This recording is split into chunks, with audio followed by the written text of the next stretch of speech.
अस्सलामुअलैकुम। आज जो हम काम करने वाले हैं वो भी स्टैक के ऊपर है। आज हम स्टैक का पार्ट 2 करेंगे। पहले हमने स्टैक डेवलप की थी एरे के थ्रू और उसको हम कहते हैं स्टैटिक स्टैक।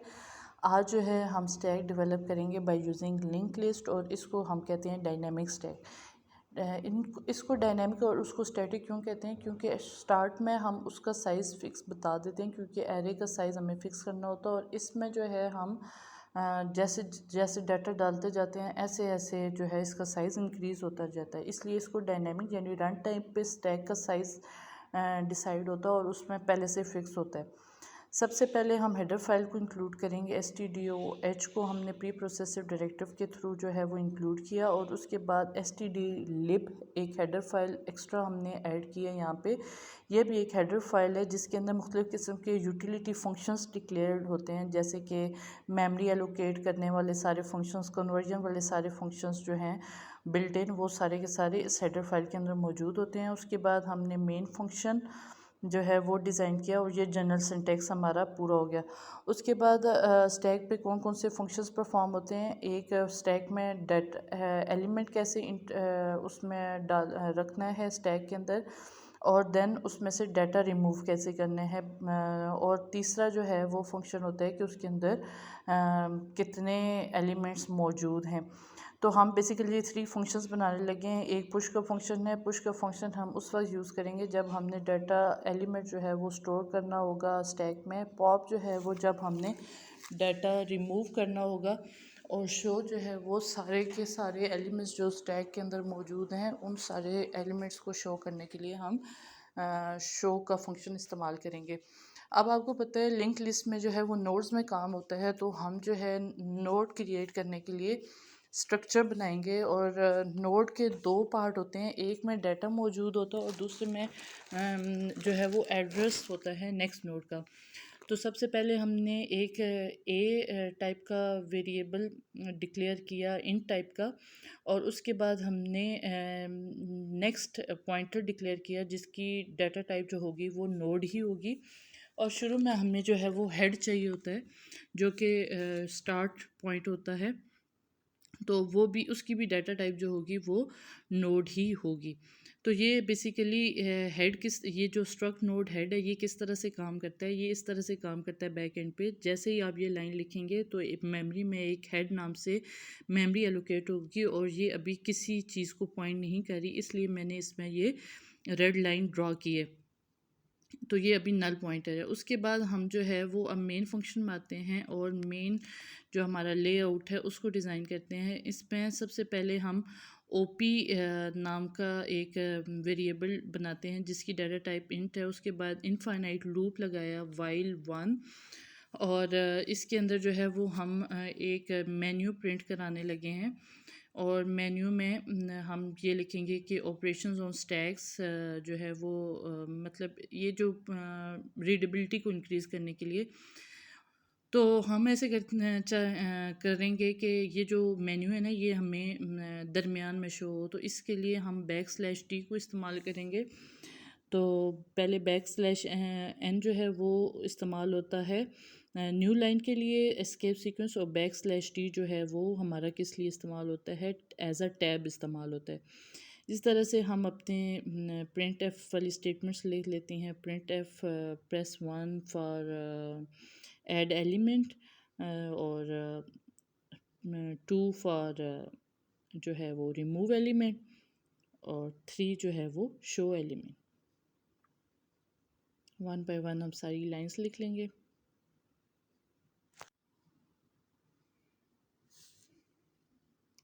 इसी को ही कॉपी कर लेते हैं।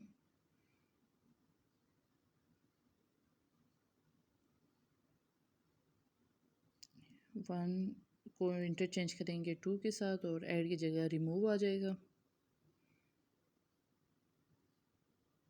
And then show.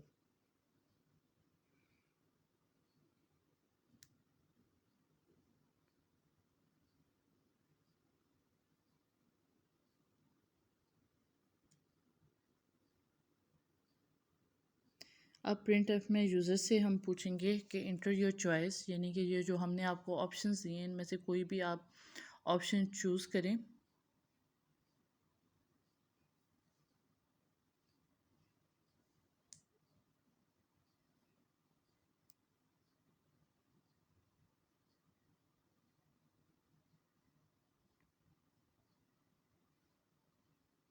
और स्कैन एफ के थ्रू हम यूज़र ने जो भी इनपुट किया होगा वो ओपी के अंदर स्टोर करवा देंगे। और ओपी जो है वो क्योंकि इन टाइप का है, इसलिए हमने जो यहाँ पे फॉर्मेट स्पेसिफायर यूज़ करेंगे, डैट इज़ %d।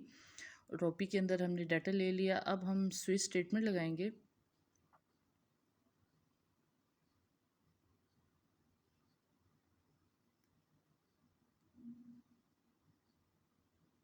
स्विच को पास करेंगे ओपी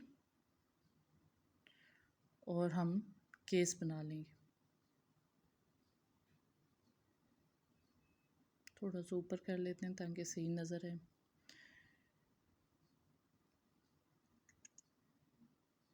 पहले केस 1 बनाएंगे। केस 1 में क्या है, ऐड एलिमेंट इन स्टैक। तो इसमें साथ ही हम फंक्शन लिख लेते हैं क्योंकि हमने सिग्नेचर तो डिक्लेयर किए हुए हैं ना।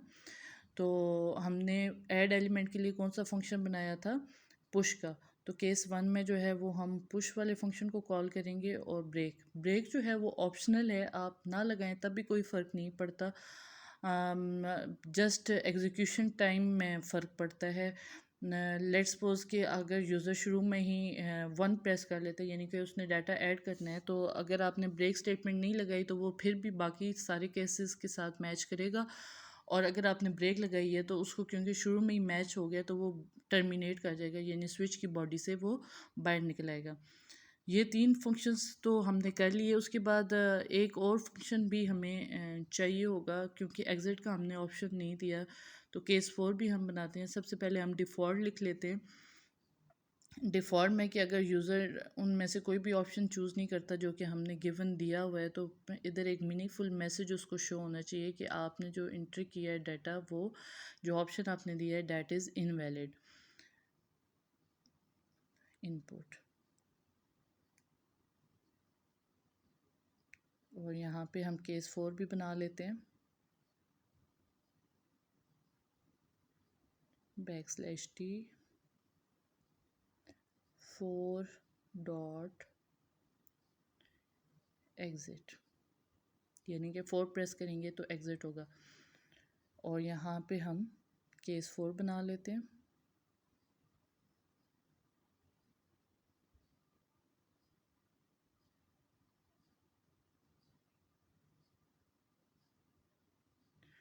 पहले मैंने रिटर्न ज़ीरो कुछ प्रोग्राम्स में यूज़ किया, आज हम एग्ज़िट ज़ीरो को इस्तेमाल करते हैं ताकि आपको इसके बारे में भी आइडिया हो जाए।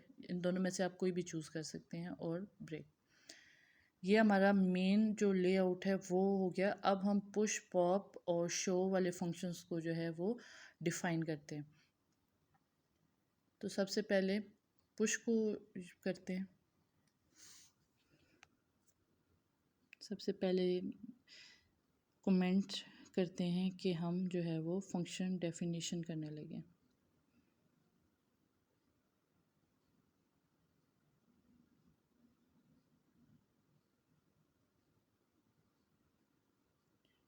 वाइड पुश, ये हमने उसका एज इट इज़ सिग्नेचर लिख लिया। अब पुश का मैंने आपको बताया था कि ये जो है ना वो डाटा ऐड करने के लिए, यानी एलिमेंट को स्टोर करने के लिए स्टैक में इस्तेमाल होता है। तो इसलिए हमें एक वेरिएबल डिक्लेयर करना होगा जिसकी डाटा टाइप इंटीजर है, क्योंकि पुश जो है वो एलिमेंट लेना है और पुश जो है अभी फ़िलहाल कोई पैरामीटर नहीं ले रहा, तो इसके अंदर ही हमने डाटा यूज़र से लेना है। तो सबसे पहले हमने इंट एन जो है वो डिक्लेयर किया। उसके बाद स्ट्रक नोड का एक पॉइंटर बनाया नोड टाइप का, that is ptr is equal to struct node static.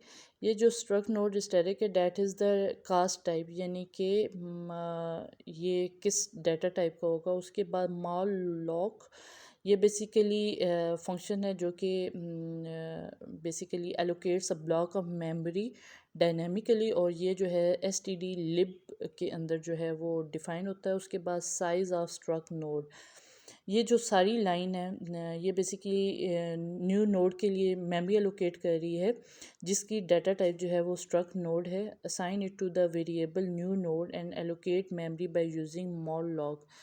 और अब हमारी नोड बन गई है, तो अब हम यूज़र से जो है वो उसको मैसेज देंगे कि आप एक नंबर इंटर करें और स्कैन एफ के थ्रू नंबर जो है वो गेट करेंगे।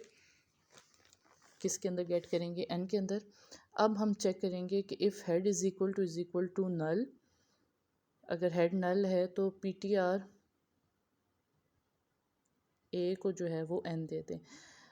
अभी अगर आपको थोड़ी सी ना प्रोग्रामिंग में समझ नहीं आ रही, तो ये मैं पूरा पुश वाला फंक्शन लिख के आपको फिर लाइन बाय लाइन में प्रैक्टिकली ड्राई रन करके बताऊंगी कि ये किस तरह से बैक एंड पे काम करेगा। और पी टी आर नेक्स्ट को जो है वो आप क्यों क्या दे दो? नल दे दो। और हेड को आप क्या दे दो? P T R. और अगर ये नल नहीं है एल्स में, तो पी टी आर ए को आप एन असाइन करो और पी टी आर नेक्स्ट को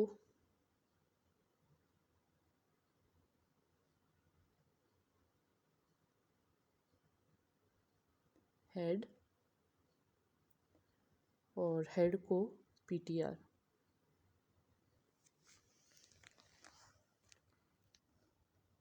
अब हम इसको ड्राई रन करके भी समझते हैं कि ये किस तरह से काम करेगा। पूरा ये हमारा फंक्शन क्रिएट हो गया। यहाँ पे हेड स्टार्ट हुआ है, हेड इज़ नल।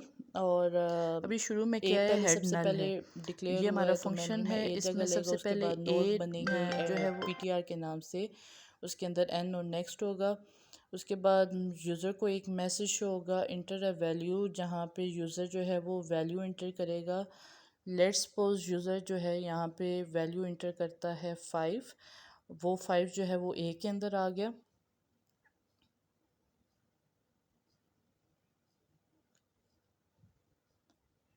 उसके बाद if head is equal to null, क्योंकि अभी तो हेड नल है ना, तो ये जो है वो हमारा ट्रू हो जाएगा। तो पी टी आर एन को क्या मिल जाएगा? ए, जो कि है 5। और पी टी आर नेक्स्ट को क्या मिल जाएगा? नल, यानी कि वो अभी किसी को पॉइंट आउट नहीं कर रहा होगा। और हेड को पी टी आर मिल जाएगा। अभी मैं पी टी आर को पी टी आर ज़ीरो, क्योंकि मैं 2-3 वैल्यूज़ डाल के ना आपको समझाऊंगी, तो अभी ये पी टी आर को पी टी आर ज़ीरो मैंने रखा है। उसके बाद अगर अगेन यूज़र जो है वो डाटा उसमें इंटर करना चाहता है, तो वो दोबारा से पुश वाले फंक्शन को यानी 1 को कॉल करेगा और 1 से पुश कॉल होगा। और दोबारा यूज़र को अब मैसेज क्या शो होगा? Inter a value. अब यहाँ पे यूज़र दोबारा से कोई ना कोई वैल्यू इंटर करेगा। लेट्स सपोज यूज़र यहाँ पे जो वैल्यू इंटर करेगा डैट इज़ 7। तो ए के अंदर जो है वो 7 आ जाएगा। अब जो है दोबारा से कंडीशन चेक होगी, if head is equal to नल।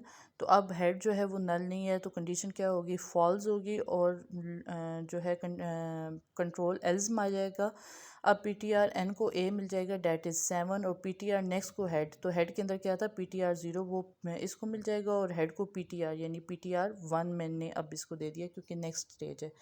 उसके बाद यूज़र फिर से वैल्यू कहते हैं इंटर करवानी है, तो inter a value message show होगा। और अब यूज़र जो है वो वैल्यू इंटर करता है 9। तो एन को जो है वो क्या मिल जाएगी? 9 वैल्यू मिल जाएगी। और पी टी आर नेक्स्ट को जो है वो पी टी आर 1। और हेड को पी टी आर, अब जो मैं इस पी टी आर को पी टी आर 2 कह रही हूँ। तो ये बेसिकली इस तरह से डाटा हमारा जो है वो मेमोरी में होगा। जो पी टी आर ज़ीरो होगा वो किसी को पॉइंट आउट नहीं कर रहा, P T R 1 P T R zero को, पी टी आर 2 जो है वो पी टी आर 1 को। और हेड जो है वो पी टी आर, क्योंकि स्टैक जो है वो टॉप मोस्ट से डाटा गेट करती है। इसको अगर हम लाइन लगा के समझें, तो ये इस तरह से पॉइंटिंग हो रही है, पी टी आर 2 को head, P T R 2 P T R 1 को। अब जो है वो हम पॉप को देखते हैं कि पॉप किस तरह से काम करता है। पॉप जो है वो क्योंकि डाटा रिमूविंग के लिए इस्तेमाल होता है, इसमें भी हम क्योंकि डाटा रिमूव करना है, तो हम जो है वो n1 इंटीजर टाइप का एक वेरिएबल लेंगे। और यहाँ पे भी हम एक स्ट्रक्ट नोड का एक पॉइंटर बनाएंगे, इसको भी हम ptr कर देते हैं।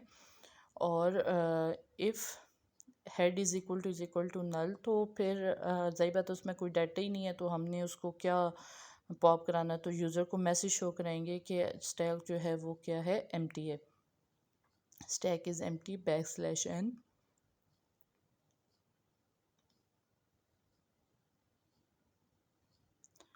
और एल्स में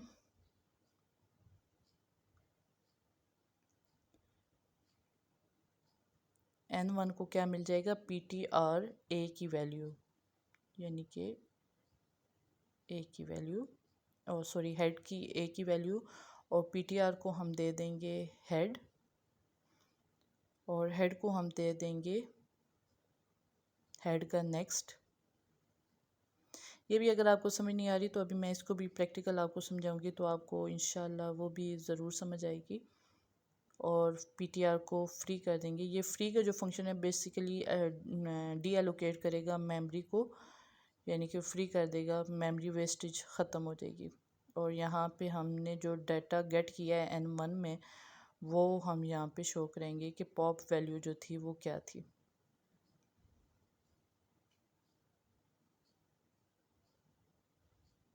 \n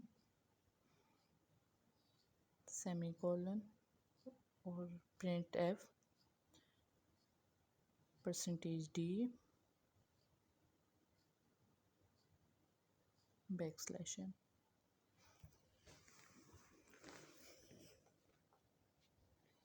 अभी आपको पुश वाला भी मैंने प्रैक्टिकल सारा समझाया है। अब हम पॉप को देखते हैं। वही डाटा लेट्स सपोज इसके अंदर स्टोर है। अब हम पॉप में आएंगे। पहले नम जो है वो एक मेमोरी में एलोकेट होगा।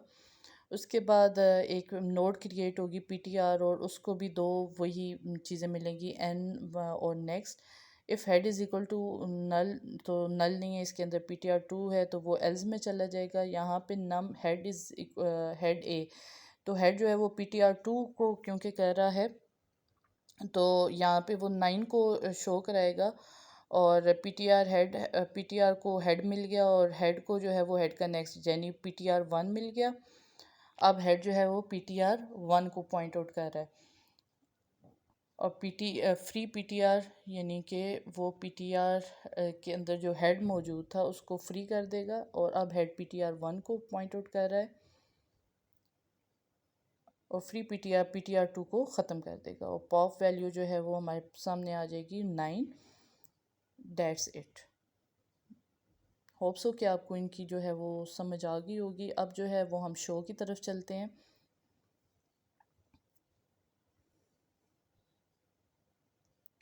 शो में जस्ट हमने डाटा शो करवाना है। इसमें सबसे पहले हम एक इसी तरह से नोड बना लेते हैं, पॉइंटर ले लेते हैं नोड टाइप का। स्ट्रक नोड PTR, और PTR को जो है वो हम हेड दे देते हैं, क्योंकि ज़ाहिर बात है ट्रैकिंग ट्रैवर्सिंग हम हेड से ही करेंगे स्टार्ट। तो PTR को हमने हेड दे दिया, और प्रिंट एफ अब यूज़र को एक मीनिंगफुल मैसेज शो करेंगे कि \t elements in stack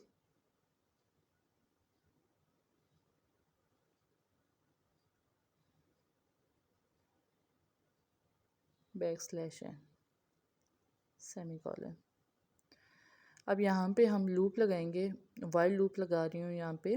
while PTR जो है वो जब तक नल नहीं होता, यानी कि PTR वो लास्ट जो PTR 0 था वो देखें नल को पॉइंट आउट कर रहा था, तो इसलिए मैंने वो PTR 0 और 1 और 3 लिखा था ताकि आपको सही समझ आ जाएंगे। PTR जब तक नल नहीं होता तब तक आप प्रिंट एफ करवाते रहो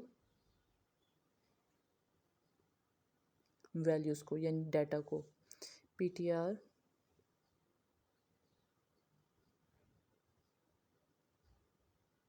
A,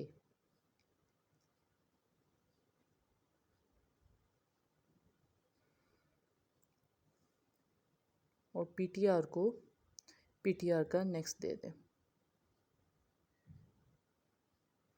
तो ये लूप उस वक्त तक चलता रहेगा जब तक कि लास्ट यानी वो 5 का जो नेक्स्ट है ना वो इसके पास 0 आ जाएगा, नल आ जाएगा, और वहाँ पे ये लूप टर्मिनेट हो जाएगा।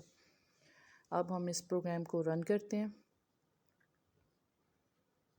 यहाँ पे एग्जिट के साथ सेमीकोलन नहीं लगा हुआ, सेमीकोलन लगाएंगे, सिंटेक्स एरर आ गया था।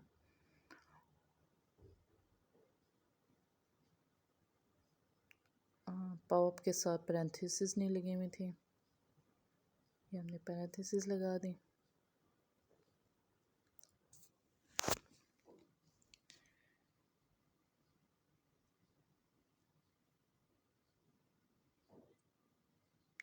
Errors are the part of the program, तो उससे आपने परेशान नहीं होना। उसके बाद अब कोई एरर नहीं आया और प्रोग्राम हमारा रन हो गया। अब जो है ये हमें सेंटर में मैसेज शो कराएगा, वो मेन्यू वाला जो हमने \t यूज़ किया था उससे। ये देखें, तो अब लेट्स सपोज यूज़र ने एंटर किया 1, तो उसको मैसेज शो हुआ एंटर नंबर। यूज़र ने नंबर एंटर किया, उसके बाद फिर उसको मैसेज शो हुआ, उसने फिर 1 प्रेस किया, फिर 1 प्रेस किया। अब वो पॉप अगर करता है यानी कि 2, तो इस तरह से वो पॉप होगी वैल्यू। अब वो शो एलिमेंट करेगा, उसको सारे एलिमेंट शो हो गए। होप्स हो कि आपको इनकी समझ आ गई होगी। अब वो एग्ज़िट करता है तो वो एग्ज़िट हो जाएगा। अगर आपको फिर भी कोई क्यूरी है तो फ्री टू आस्क, और काइंडली मेरा चैनल लाइक करें, सब्सक्राइब करें, शेयर करें।